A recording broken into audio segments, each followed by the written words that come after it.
ሪያል ማድሪዶች የሪያል ሶሲዳዱን ስፔናዊ አማካይ ማርቲን ዙቢሜንዲን በክረምቱ የዝውውር መስኮት ለማስፈረም አሁንም እየተንቀሳቀሱ መሆኑ ተዘግቧል። እንግዲህ እንደሚታወቀው ይህ ስፔናዊ አማካይ ከአርሰናል ጋር ቅድመ ስምምነት እንደፈጸመ ከዚህ ቀደም በርካታ ዘገባዎች ሲወጡ ነበር። ሆኖም ግን ሪያል ማድሪዶች አሁንም ተስፋ ሳይቆርጡ ይህንን ስፔናዊ አማካይ በክረምቱ የዝውውር መስኮት ወደ ክለባቸው ለመቀላቀል እየሰሩ መሆኑ ነው እየተዘገበ የሚገኘው። እንደሚታወቀው ተጫዋቹ ባሳለፍነው የዩሮ 2024 እንዲሁም ባሳለፍነው የውድድር ዓመት በሪያል ሶሲዳድ ባሳየው ድንቅ ብቃትና እንቅስቃሴ ባሳለፍነው የክረምቱ የዝውውር መስኮት በሊቨርፑል በእጅጉ ሲፈለግ ነበር የቆየው። ነገር ግን ተጫዋቹ ወደ ሊቨርፑል ከመምጣት ይልቅ በዛው በሪያል ሶሲዳድን መቆየት ነው የመረጠው። ሊቨርፑሎች ተጫዋቹን ለማምጣት እስከ መጨረሻው ድረስ ያላቸውን ሁሉ አቅም ተጠቅመው ነበር። ነገር ግን ተጫዋቹ በዛው ሪያል ሶሲዳድ መቆየትን ነበር ምርጫ ያደረገው። በጥሩ የዝውውር መስኮትም በውጤት ቆስ ውስጥ ይገኙ የነበሩት ማንቸስተር ሲቲዎች ተጫዋቹን ለማስፈረም በስፋት ተንቀሳቅሰው አልተሳካላቸውም። ከዛ በኋላ ነበር አርሰናሎች ከተጫዋቹ ጋር እንደተስማሙ ዘገባዎች ሲወጡ የነበሩት። ተጫዋቹን በዚህ የክረምቱ ዝውውር መስኮት አርሰናልን ይቀላቀላል ተብሎ ይጠበቃል። ታዲያ ነገር ግን አሁን ላይ እየወጡ ያሉ መረጃዎች ሪያል ማድሪዶች ይህንን ተጫዋች ወደ ሳንቲያጎ ቤርናባው ለማምጣት 60 ሚሊዮን ዩሮ እንዳዘጋጁ ነው የተገለጸው። የአርሰናሉ አሰልጣኝ ሚኬል አርቴታ ስፔናዊ እንደመሆኑ መጠን ተጫዋቹን በማነጋገር ከዚህ ቀደም ማሳመኑ ተገልጾ ነበር። ነገር ግን ምናልባት ከሪያል ማድሪድ የመጣለት ጥያቄ ሀሳቡን ሊያስቀይረው ይችላል ወይ የሚለው ነገር የሚጠበቅ ነው። አሁን ላይ ሪያል ማድሪድ ለሪያል ሶሲዳዶች 60 ሚሊዮን ዩሮ እንዳዘጋጁና ተጫዋቹንም በክረምቱ የዝውውር መስኮት ወደ ክለባቸው ለማምጣት በስፋት ለመስራት እንዳቀዱ ነው እየተገለጸ የሚገኘው። የሊቨርፑሉ እንግሊዛዊ የቀይ መስመር ተከላካይ ትሬንት አሌክሳንደር አርኖልድ በክረምቱ የዝውውር መስኮት ወደ ሎስ ብላንኮቹ በነጻ ዝውውር ለመዘዋወር ከስምምነት ላይ መድረሱ ከትላንት ምሽት ጀምሮ በስፋት እየተዘገበ ይገኛል። እንግዲህ ይህ እንግሊዛዊ የሊቨርፑል የቀይ መስመር ተከላካይ በዘንድሮው የውድድር ዓመት መጨረሻ ከሊቨርፑል ጋር ያለው ውል እንደሚጠናቀቅ ይታወቃል። ታዲያ ሊቨርፑሎች ተጫዋቹን አዲስ ኮንትራት ለማስፈረም ቢጥሩም ከተጫዋቹ ጋር ከስምምነት ላይ መድረስ አልቻሉም። ሪያል ማድሪዶች ባሳለፍነው የጥር የዝውውር መስኮት ለሊቨርፑል ተጫዋቹን ለማዘዋወር 20 ሚሊዮን ዩሮ ጥያቄ ማቅረባቸው ይታወስ ነበር። ነገር ግን ቀዮቹ ይህንን ጥያቄ ውድቅ አድርገዋል። ታዲያ አሁን ላይ ተጫዋቹ የሀገሩ ልጅ ጁድ ቤሊንግሃምን በመከተል ወደ ማድሪድ ለመሄድ መስማማቱ ተገልጿል። እንግዲህ ትሬንት አሌክሳንደር አርኖልድ በሊቨርፑል ነው ያደገው። እዛው በሊቨርፑል አካዳሚ ከታችኛው እርከን ጀምሮ ነው ወደ ላይ መምጣት የቻለው። በ2016 ነው እንግዲህ በጀርመናዊ አሰልጣኝ የኤርገን ክሎፕ አማካኝነት ወደ ዋናው ቡድን ማደግ የቻለው። ከዛም እጅግ ድንቅ እንቅስቃሴን ማሳየት ችሏል። በርካቶችም ገና በዛ እድሜው ይህንን እንቅስቃሴ በማሳየቱ ግርምት ውስጥ ገብተው ነበረ። ላለፉት ዓመታት የሊቨርፑል ስኬት ትልቁን ድርሻ መወጣት የቻለ ተጫዋች ነው። የሊቨርፑል ደጋፊዎችም ተጫዋቹን ልክ ስቴቨን ጀራርድን በሚያዩበት አይን ያዩታል እየተባለ በስፋት ይነገራል። እንግዲህ በሊቨርፑል ቤት ትሬንት አሌክሳንደር አርኖልድ እስካሁን የፕሪሚየር ሊግን ዋንጫን ማሳካት ችሏል። ሊቨርፑል ከ30 ዓመታት በኋላ በዛ በኮሮና ታይም የፕሪሚየር ሊጉን ዋንጫ ሲያሳካ የቡድኑ ቁልፍ ተጫዋቾች መካከል ግንባር ቀደሙ ነበር። እንዲሁም የአውሮፓ ሻምፒዮንስ ሊግን ማሳካት ችሏል። ሁለት ጊዜም እንዲሁ ለአውሮፓ ሻምፒዮንስ ሊግ ፍጻሜ ደርሶ በሪያል ማድሪድ ተሸንፈዋል።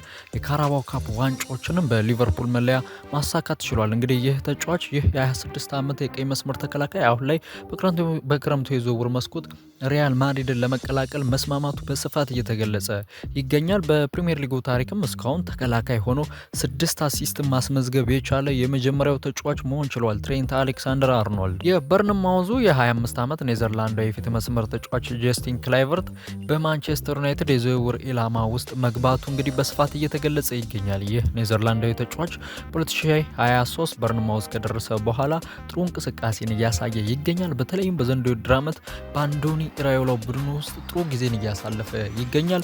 በአንዶኒ ኢራዮላ ቡድን ቁልፍ ተጫዋቾች ከሚባሉት ውስጥም እሱ አንደኛው ግንባር ቀደሙ ነው እና በፊት መስመሩ ላይ በክረምቱ የዝውውር መስኮት እንደነ ዶሚኒክ ሶላንኬ አይነት ጥሩ ተጫዋቾችን የአንዶኒ ኢራዮላ ቡድን ቢያጣም ይህ ተጫዋች በዘንድሮው የውድድር ዓመት እጅግ ድንቅ ጊዜን እያሳለፈ በመሆኑ ሶላንኬን ያጣ እንኳን አይመስልም ቡድኑ። በዚህም ከበርካቶች በርካታ አድናቆት እየጎረፈለት ይገኛል። ይህ ተጫዋች ድንቅ እንቅስቃሴ ነው ያስመለከተን የሚገኘው። በዘንድሮው የውድድር ዓመትም በሁሉም ውድድሮች 32 ጨዋታዎችን አድርጎ 13 ጎሎችን ሲያስቆጥር 6 አሲስት ማድረግ ችሏል። ይህም እጅግ ጥሩ የሚባል ቁጥር ነው። ለተጫዋቹ አስደናቂ ጊዜን እያሳለፈ እንደሚገኝም ነው የሚያመላክተው። ታዲያ ተጫዋቹ አሁን ላይ በማንቸስተር ዩናይትድ የዝውውር ኢላማ ውስጥ መግባቱ እየተገለጸ ነው የሚገኘው። ምናልባት ማንቸስተር ዩናይትድ ይህንን ተጫዋች በክረምቱ የዝውውር መስኮት ሊያስፈርመው ይችላል እየተባለ ይገኛል። ሌላኛው ማንቸስተር ዩናይትዶች ፖርቱጋላዊውን የስፖርቲንግ ሊዝበን ተጫዋች ፍራንሲስኮ ትሪንኳውን በ30 ሚሊዮን ዩሮ ለማስፈረም መዘጋጀታቸው እየተገለጸ ይገኛል። የማንቸስተር ዩናይትዱ ፖርቱጋላዊ አሰልጣኝ ሩበን አሞሪም እንደሚታወቀው በስፖርቲንግ ሊዝበን ሳሉ ከዚህ ተጫዋቾች ጋር በጋራ መስራታቸው ይታወሳል። ለገነቡትም አሸናፊ ቡድን ይህ ተጫዋች ቁልፍ ሚና ነበረው። በዛ በስፖርቲንግ ሊዝበን ቤት ሳሉ እጅግ አስደናቂ እንቅስቃሴን ከሚያሳዩ ለቡድኑ ማሸነፍ በጨዋታ ላይ ትልቅ ኢምፓክትን ከሚፈጥሩ ተጫዋቾች መካከል ግንባር ቀደሙ ነበረ ትሪንካው። አሁን ላይ እንግዲህ ማንቸስተር ዩናይትድ ይህንን ተጫዋች ለማስፈረም እየተንቀሳቀሰ እንዳለ ነው የሚታወቀው።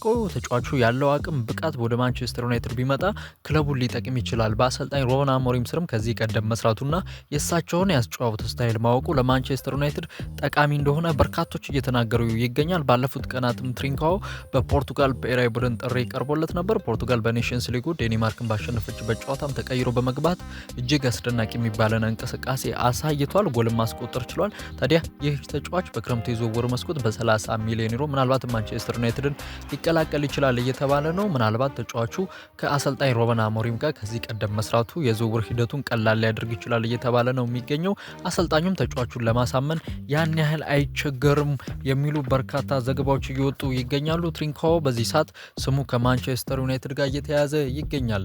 በመጪው የክረምቱ የዝውውር መስኮት ከማንቸስተር ዩናይትድ ወደ 10 የሚደርሱ ተጫዋቾች እንደሚለቁ ማንቸስተር ኢቭኒንግ ኒውስ ዘግቧል። እንግዲህ ማንቸስተር ዩናይትድ በቀጣዩ ክረምት 10 ተጫዋቾችን ሊለቅ ይችላል ነው ያለው። እነኚህም ተጫዋቾች ማርከስ ራሽፎርድ፣ ካስሜሮ፣ አንቶኒ፣ ሳንቾ፣ ኤሪክሰን፣ ሊንድሎፍ፣ ማላሲያ፣ ሸው፣ ኢቫንስ እና ቶም ሂተን ናቸው። እንግዲህ ባሳለፍነው ቀናቶች ኢቫንስ እና ቶም ሂተን በዘንድሮ የውድድር ዓመት መጨረሻ ላይ ራሳቸውን ከእግር ኳስ ሊያገሉ እንደሚችሉ የሜኑ አምደኛ ሳሙኤል ህረስት በዘገባው ማስፈሩ ይታወሳል። ሁለቶቹ ተጫዋቾች ራሳቸውን ከእግር ኳስ ሊያገሉ ይችላሉ ተብሏል። እንደ ራሽፎርድ፣ ካስሜሮ፣ አንቶኒ፣ ሳንቾ፣ ኤሪክሰን፣ ሊንድሎፍ፣ ማላሲያ እና ሻው ያሉ ተጫዋቾች ግን ምናልባትም ወደ ሌሎች ክለብ ሊዘዋወሩ እንደሚችሉ ይጠበቃል። እንግዲህ ካስሜሮ፣ ኤሪክሰን እንዲሁም እንደ ሊንድሎፍ አይነት ተጫዋቾች ከእድሜ መግፋት ጋር በተያያዘ ነው ክለቡን ሊለቁ የሚችሉት። ፖርቱጋላዊ አሰልጣኝ ሩበን አሞሪም በማንቸስተር ዩናይትድ የራሳቸውን ቡድን መገንባት ይፈልጋሉ። ይህንን ለማድረግ ደግሞ ይህንን መጪውን የክረምቱን የዝውውር መስኮት የግድ መጠቀም አለባቸው። በዝውውር መስኮቱ በስፋት ለመሳተፍ ይህ አሁን ላይ በእንግሊዝ ፕሪሚየር ሊግ ላይ ያለው የፒኤስአር ህግንም ላለመጣስ የግድ ተጫዋቾችን መቀነስ አለባቸው። እንደሚታወቀው በማንቸስተር ቤት ሳንቾ፣ ካስሜሮ፣ አንቶኒ እጅግ ከፍተኛ ደሞዝ እንደሚከፈላቸው ይታወቃል። የእነኝን ተጫዋቾች ደሞዝ መቀነስ እንዲሁም እነኝን ተጫዋቾች በመሸጥ ከሚያገኙት ገንዘብም ሌሎችን ተጫዋቾች በማስፈረም የራሳቸውን ቡድን ለመገንባት እንደሚያግዛቸውም እንዲሁ ተጠቁሟል። እነኚህ ተጫዋቾች እንግዲህ ማርከስ ራሽፎርድ፣ ካስሜሮ፣ አንቶኒ፣ ሳንቾ፣ ኤሪክሰን፣ ሊንድሎፍ፣ ማላሲያ እና ሾው በቀጣዩ ክረምት ክለቡን ይለቃሉ እየተባለ ይገኛል። ማርከስ ራሽፎርድ አሁን ላይ በአስቶን ቪላ በውሰቱ ጥሩ ጊዜን እያሳለፈ ይገኛል። አንቶኒ እጅግ በሚያስደንቅ ሁኔታ በሪያል ቤቲስ በውሰት ቆይታን እያደረገ ይገኛል። በሪያል ቤቲስም እጅግ አስደናቂ ቆይታን ነው እያደረገ የሚገኘው። ከኤስኮ ጋርም አስደናቂ ጥምረትን መፍጠር ችሏል። ሳንቾ እንዲሁ በቼልሲ የውሰት ቆይታን እያደረገ ይገኛል። እኚህ ተጫዋቾችም በቀጣይ ክረምት ማንቸስተር ዩናይትድን በሽያጭ መልኩ ይለቃሉ ተብሏል። የስፔንና የማድሪድ ከተማ ክለብ አትሌቲኮ ማድሪድ የቶትናሙን የ26 ዓመት አርጀንቲናዊ ተከላካይ ክርስቲያን ሮሜሮን ለማስፈረም ፍላጎት እንዳላቸው አሁን ላይ እየተዘገበ ይገኛል። እንግዲህ ከዚህ ቀደም ሲወጡ የነበሩ በርካታ መረጃዎች ያመላክቱ የነበረው ተጫዋቹ በሪያል ማድሪድ የዝውውር ኢላማ ውስጥ እንደነበረ ነው። አሁን ላይ ግን አንዳንድ መረጃዎች ተጫዋቹ በዲያጎ ሲሞኒ ቡድን አትሌቲኮ ማድሪድ እንደሚፈለግ በስፋት እየዘገቡ ይገኛሉ። እንግዲህ የአትሌቲኮ ማድሪዶ አሰልጣኝ ዲያጎ ሲሞኒ የሀገሩን ልጅ ወደ ሜትሮፖሊታኖ ለማምጣት በስፋት እየሰራ እንደሆነና እቅድም እንዳለው ነው አሁን ላይ የተዘገበ ይገኛል። ቶተናሞች በዘንድሮው የውድድር ዓመት በአሰልጣኝ ፖስቴኮግሉ እየተመሩ ያን ያህል አመርቂ የሚባል ጊዜን እያሳለፉ አይገኙም። እንዲሁም አስከፊ የውድድር ዓመትን ነው እያሳለፉ የሚገኙት። በፕሪሚየር ሊጉ ከወገብ በታች ነው የሚገኙት። እንዲሁም ከካራባው ካፕ ከኤፍኤ ካፕ የውድድር መድረክ ተሰናብተዋል። አሁን ደግሞ በዩሮፓ ሊጉ ነው ያሉት። እንግዲህ ቶተናሞች በዘንድሮው የውድድር ዓመት ጥሩ ጊዜን እያሳለፉ አይገኙም። ክርስቲያን ሮሜሮ በዘንድሮው ዓመት አንዳንድ ጉዳቶች አጋጥመውታል። ቶተናሞች የውድድር ዓመቱን በጥሩ ሁኔታ የማይጨርሱ ከሆነ ክርስቲያን ሮሜሮ ምናልባትም ወደ ስፔን አቅንቶ አትሌቲኮ ማድሪድን ሊቀላቀል እንደሚችል በስፋት እየተዘገበ ነው የሚገኘው። ሌላው የምንመለከተው የክሪስታል ፓላሱን አሰልጣኝ ኦሊቨር ግላስርን ይሆናል። እንግዲህ ኦሊቨር ግላስር በክሪስታል ፓላስ ጥሩ ስራን እየሰሩ እንደሆነ ይታወቃል። አሁን ላይ ክሪስታል ፓላሶች የአሰልጣኙን ውል ለማራዘም እየሰሩ እንደሆነ ነው እየተገለጸ የሚገኘው።